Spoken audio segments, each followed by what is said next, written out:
ওসমান হাদিকে নিয়ে ambulance ever কেয়ারের উদ্দেশ্যে রওনা হবে। সবার কাছে দোয়া চাইছি, সারা বাংলাদেশের সকল মানুষ ওসমান হাদির জন্য দোয়া করবেন এবং আমাদের চিকিৎসক দল যারা সাধ্যমতো চেষ্টা করেছেন ঢাকা মেডিকেল কলেজে এবং লাস্ট একটি ব্লাড কানেক্ট করে দিয়ে ওনাকে স্টার্ট করা হবে। সেই রক্তের ব্যাগটা কানেক্ট করে ওনাকে অ্যাম্বুলেন্সে তুলে দেওয়া হবে। আপনারা দোয়া করবেন সবাই ওসমান হাদির জন্য। তার এখন বর্তমান কন্ডিশন আসলে কি অবস্থা? আমরা এটাকে খুবই ক্রিটিক্যাল, যদি আমাদেরকে জিজ্ঞাসা করেন আমরা বলবো এটা খুবই ক্রিটিক্যাল।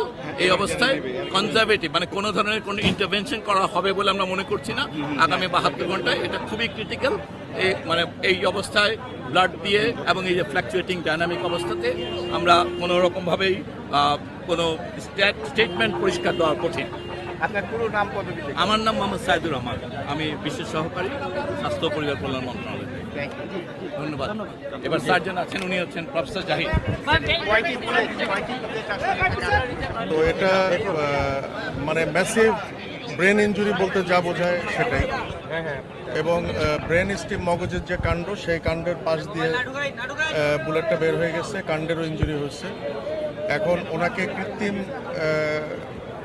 শ্বাস প্রশ্বাসের মাধ্যমে ওনাকে আমরা বাঁচিয়ে রাখছি। তবে আসার কথা যেটা, যে সাইন অফ লাইফ যেটা বলে জীবনের চিহ্ন, এটা ওনার ভেতরে এখনও আছে, এটা নিঃশেষ হয়ে যায় নাই।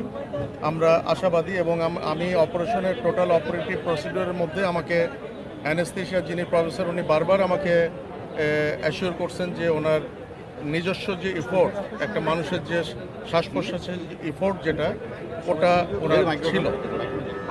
কিন্তু উনি প্রথমেই একবার শকে চলে গেছিলেন, আমাদের পার অপারেটিভ উনি একবার শকে চলে গেছেন। এখন আমরা যখন ওনাকে অ্যাম্বুলেন্সে শিফট করব, এই সময় ওনার নাজোফ্যারেঞ্জিয়াল ব্লিডিং, নাক এবং গলা দিয়ে ব্লিডিং শুরু হয়েছে।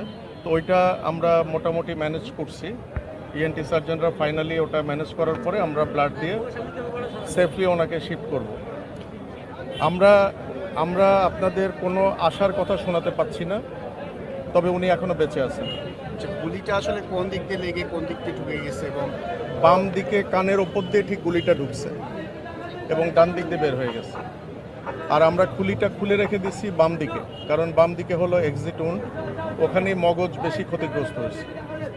ওইদিকে আমরা খুলিটা খুলে রেখে দিচ্ছি। ডুরার যে ম্যানেজমেন্ট সেগুলো করছি, মগজ থেকে পানি বের করে দিয়ে মগজের চাপ কমায় দেওয়ার যে ব্যবস্থা সেগুলো আমরা করছি।